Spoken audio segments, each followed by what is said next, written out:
Well, where did all this stuff come from? Could it be that we're about to talk about collecting cards? I think so. I mean, in the last couple of years, there's been a lot more focus on collecting. And we even remember, I think about 3 years ago, we had people coming in, buying sports packs, opening them, all that and so forth. And we have people buying, TCG, Magic, Pokemon, and all that and so forth. And they often wonder, what is one doing? Can you play with a sports card? Is there a rookie in TCG? Is Charizard the rookie? What is the first rookie of a Charizard in Pokemon? And most people at that time didn't get it. Now though, we have many folks that comes in and say, let me get a pack of Pokemon, a pack of Yu-Gi-Oh! Or you know what, let me also get a pack of baseball, Topps, or Panini, all that and so forth. So yes, it's definitely evolved where people look at now from a collecting standpoint. And that also answers, our today's question, which is, what happens if I don't want to play a particular game? I just want to collect it because of the art, because of the character, and because of a player. And with that, Adam, how do you usually answer these questions? Well, I think the big question when you're looking at collecting for something like sports cards, a particular sport, I think a lot of that is pretty easy because there's no other way to handle sports stuff. For sports cards, They may disagree. I'm sorry? They may disagree, but go ahead. I mean, okay, you could make up your own game where you take all your baseball cards and you put them on a little paper baseball diamond and play. That might actually be fun. They did that a long time ago. Well, there are certainly fringe cases where you could find other uses for your cards. You could even put them in the spokes of your bicycle. But the primary thing that you're going to be doing with collectible cards that don't have any other component to them is buying them so that you can own them, so that you can put together a set, so you can collect your favorite players, so you can collect your favorite teams. So a lot of the things that you need to consider when picking up those kinds of products is, what am I looking for from this? There are several different angles of approach. I know a lot of people, they will look at the players who they really like, players who they have a particular affinity for. They'll say, I want to get all of their cards. I want to get, they appear in these different sets. I want to get the base for all of those, or there might be special cards that feature those players. There might be cards that have their autographs, and if you are a really big fan of, who's the biggest sports player who you're a fan of? I don't have any fans. I mean, no, I'm just kidding. I'm your fan. Yeah, I know. No, actually, personally, I had collected Michael Jordan from way back when from basketball. Awesome. Exactly. So let's say Michael Jordan. You could say, if you have a card that is signed by Michael Jordan, by his very hand in ink right there on that card, that is a thing that is of intrinsic value. It doesn't matter if you're not going to be putting him into a deck and shuffling and playing. You would never shuffle the trading card with an autograph like that. That's something that has value that goes beyond mere utility. So that's something that a lot of people will look out for. Beyond that, sometimes people will look at collecting a complete set of cards. So you might have, in a particular year, there's a particular product, and there are a certain number of players. So there might be 300 players in this set. And you're going to buy packs to, let's say, have at least one copy of every one of those cards. Sometimes people put those away. I've encountered people who they'll have boxes and boxes, and each box is all of the cards from this year. Or binders of binders. Binders and binders as well. Now, question for you though. How does that translate into TCG then? So TCG is interesting because people really approach it in a similar way. It's not that different.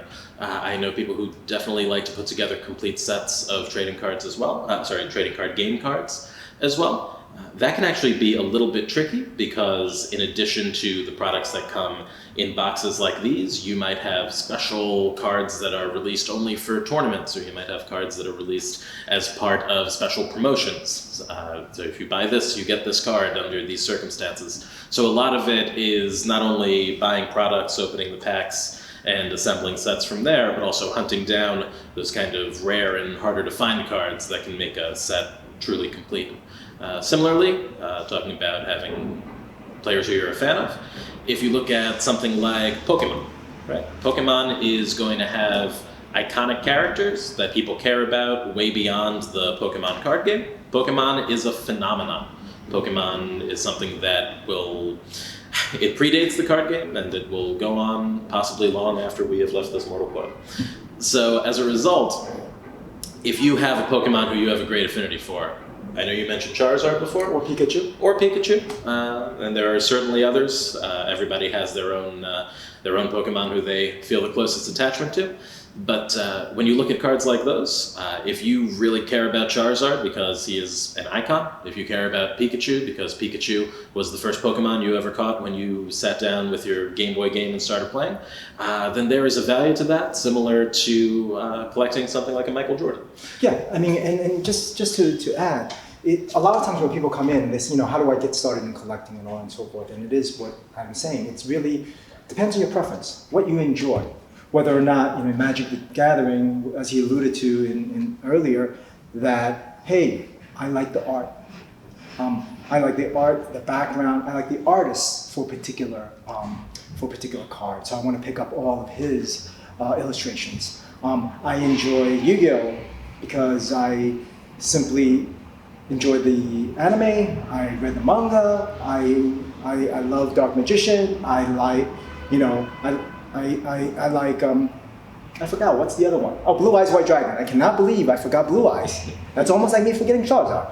But through all these, it's what you enjoy. It's whether you're a set builder that wants to make sure that you build every set for the most recent releases, which is Brilliant Star, as we look at this, or you just want to try out a new product, Formula One, which showcases the Formula One drivers.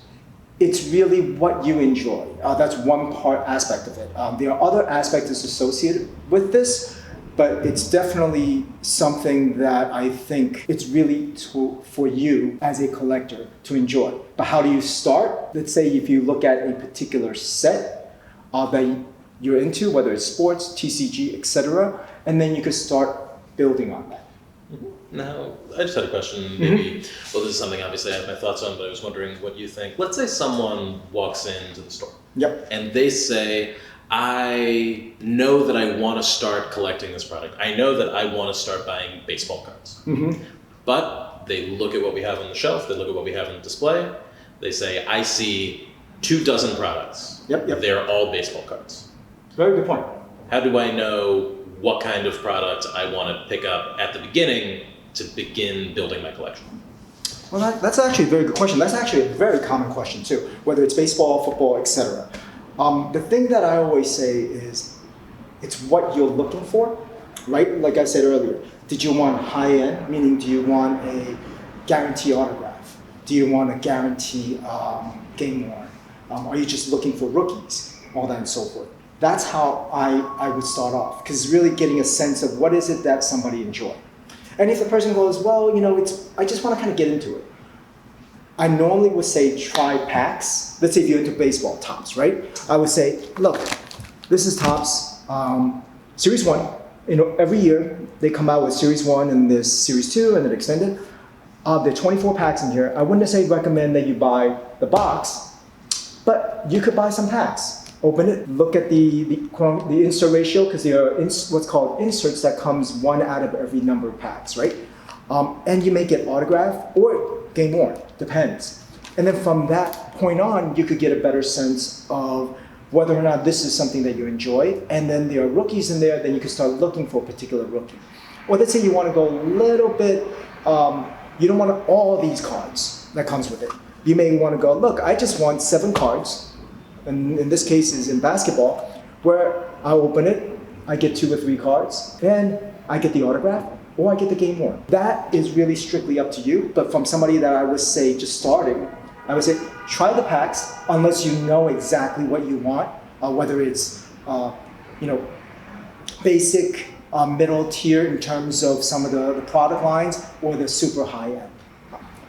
That's how I would go through it. Whereas I guess, what about for you from a TCG's perspective? From a TCG perspective, one of the easiest things that you can do is look at what is new, what's most recent to have released. So for something like Magic, you're looking at, you might have Kamigawa Neon Dynasty at time of recording is the most recent set to have come out for Pokemon. Brilliant Stars is definitely recent. Recent, I usually recommend for a couple of reasons. The first one is availability, right? You could say, looking at Pokemon, oh, I want something that's a little bit older, and therefore, oh, if it's older, it's rarer, right? That means that the cards are going to be better. Well, it might. But the question is, if you are just starting off, how much of an investment do you want to make in things? Like, let's say you're looking at a box like Evolutions. Evolutions isn't that old. That came out about, 7 years or so ago? Probably, yeah. 6, 7 years. Mm-hmm. See, now I feel old saying that something 7 years old isn't old, but let's say a product like that, and you decide, oh, I think that looks really cool. I want to spend a little bit more, but I want to get that because it's fancy and because I think that that's going to be good for my collection. Well, let's say you start that, and you get, oh, I have these cards, and then you decide, I want to make a complete set of this. Well, now you're going to have to hunt down more Evolutions boxes and invest a lot more than you would in something like Brilliant Stars, a more recent product, definitely more available, more affordable. Once you've started building, you can always decide, oh, I want to now move up to the next tier and the next tier and the next tier. You can go back further in time and you can go up higher in the amount that you're spending.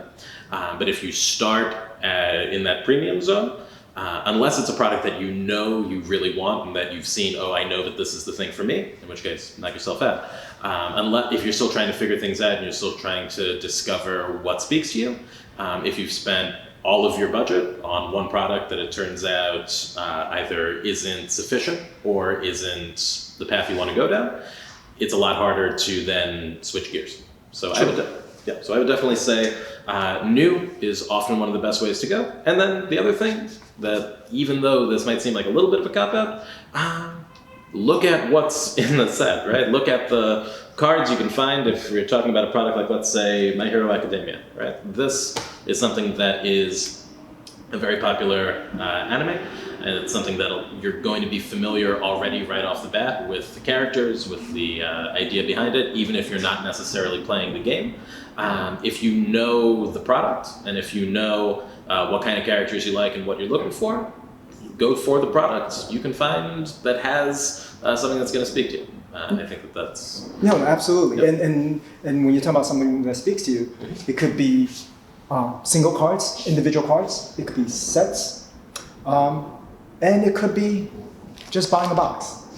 It has evolved nowadays where people go, you know what, I just want to have a box for this particular product. Let's say Pokemon, every single set that's available that came out in a sealed box, every single Topps, every single My Hero Academia, which I think that's the first set from My Hero Academia. So really, from a collecting standpoint, it's really what you enjoy, what you like, and also really another thing that sometimes you may want to think about is the space. If I collect a bunch of boxes, I may have a bunch of boxes, but I may end up sleeping on them, which may be good or bad because it really depends. But at the end of the day, it's really what you get out of looking at each one, and you could go a whole variety of ways. And we talked earlier about singles, and we'll take a now deeper dive into some of the singles that comes out of it, and what do people do. Sounds like fun. So far today, we've been talking a lot about boxes and packs, about buying cards through sealed products. But I think it's important that we take a look not just at what cards come in, but also what the cards themselves look like, and what kinds of things we can actually find, or we're looking to find, as we start to build our collections. Because a collection of sealed boxes, sure, that's fine, but that's not how you get to see the shiny things. What's the shiniest thing we have right now, Jimmy? Well, we have a lot of shiny things on the table, some more shiny than the other. But earlier, we talked about building sets. Right now, this is an old set. It's from 1995. Relatively old. I'm sure there are a lot older ones. But this is, if you're a set builder, you're just putting it in your binder, and you build this set, and this is Flair Marvel Metal. These are the base sets. There are inserts in there. There are also special what's called a low number, sequentially numbered. So this is what a lot of times a set will look like. Not necessarily all shiny, because this is a special Marvel Metal set, but it could be a lot of the base cards that exist in a particular product. But then, out of any particular boxes, in addition to the base set, you may get some of the what's called inserts or more difficult to get cards. And Adam's going to show you from Pokemon. Pokemon has a lot of different rarities. So there might be regular cards that you open out of a pack. I'm sure if you've ever seen a Pokemon card, if you have an idea in your mind of what that looks like, that's most of what you're going to see in a pack. But sometimes we'll see people, they'll walk in the store and they'll see cards like this. And they'll say, wow, Pokemon cards don't look like what I remember. And that's not because they've completely changed the design of the game. It's because when you open packs and you get especially rare things or things that are not as common as those base cards, they might have unique designs, unique coloration, they might have unique art, and as a result, even if functionally in a game, mechanically for a player, it's the same thing for a collector, these might be a lot more desirable because there are going to be much fewer of them in circulation. They'll usually on the cards have a set number, so you might say, oh, there are 218 cards in this set. Some of these cards are so rare that they are numbered beyond that. There are 218 cards in this set. Well, this is card number 219. You wonder, right? What is 219 out of 200? If they say the set is 218, why would it be a 219? Well, I think that might be more of an ontological question. Okay, I mean, sort of doubt even what I have. Yeah, I think it's a way of what we refer to as the insert, right? It's not something that's readily available. It's something maybe you will get one out of X number of packs. That X could be every 3 packs, 4 packs, 10 packs, 36 packs, depending on what it is. And some people, when you're collecting, they may go, I only want the inserts. I don't want the base. I want the special, difficult to find. Whereas others just say, I'm happy with the base cards. And that is how, it's really, what's great about collecting is you can choose what you want to collect. It's what we talked about earlier when it comes to sports. Oh, I want rookies. In here you see a LeBron rookie from many years ago. And then you may have somebody who goes, you know what, I want autographs. Okay, as you can see here, it's a Mike Trout autograph. Or you said, I want either a game-worn or event-worn item. Well, here's a game-worn, right? Recently traded player. Or I want both. I want to have an autograph and a material on it. And there you go, right? So what happens is there's so many choices that you could do, and you could just collect, again, it may be repeated over and over again, but collect what you enjoy. Collect what you remember. If you like the player, if you like Ricky Henderson, or even though this is a Mets uniform tag, you may go, hey, he's the greatest base stealer of all time. If you go, I like Gyarados, I have to read it, I can't read upside down, then you may collect all the Gyarados, right? Every single version, base version, insert version, and all that and so forth. So that's what makes it sort of fun in terms of collecting. And I think one important thing just to top all of this off is, an important thing to consider is not just what are the good cards. Because that's a question we'll get a lot. Okay, what pack has the good cards? Yeah. And sometimes when people say the good cards, they mean things like these that might be especially rare or high numbered or low numbered, depending on what system we're using, or things that are going to have a lot of resale value. But at the same time, good cards can change depending on who's looking for them and when you're buying them. Something like this set of Marvel Metal cards, those very popular. If you have a complete set like this, these might not all be what are considered the good cards. They might be just the base cards. True. But then when you put them together, when you have a complete unit like that, that's going to be something that means a lot more to people than maybe one standalone card that happens to be of a relatively high rarity. True, and what may be a base card or a not so popular card 20 years ago may now be a pretty sought after for whatever the reason. right? And this is just some of the example of the singles that's there. If you want to get started on whether it's sports, whether it's trading card games, whether it's basketball, whether it's Yu-Gi-Oh, it's something that you can always get started on, from boxes, packs, singles, sets, etc. And I think that's what makes collecting this fun. Yeah, and I think that the main thing that you can do if you are starting to collect and you say, what is one thing that I can do to get started? If nothing else, if you take in no other information, I would say buy one pack. One pack of cards, because everybody who collects had to start somewhere. Once you have that one pack, once you have that in your hand, you can decide where to go, and there are a million avenues that are open to you. But until you buy that one pack, everything is just theoretical. You can't collect things in your own head, right? True, absolutely not. Well, you can imagine, right? Well, I mean, I guess there is that NFT thing that's there.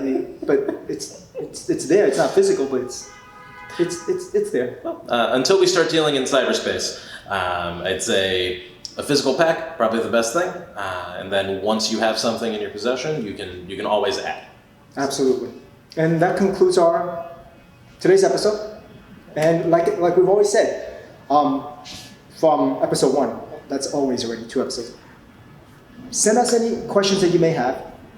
We will try to incorporate into our episodes, and look forward to our next episode, another frequently asked, just a little teaser. I know it's in our name, Montasy Comics.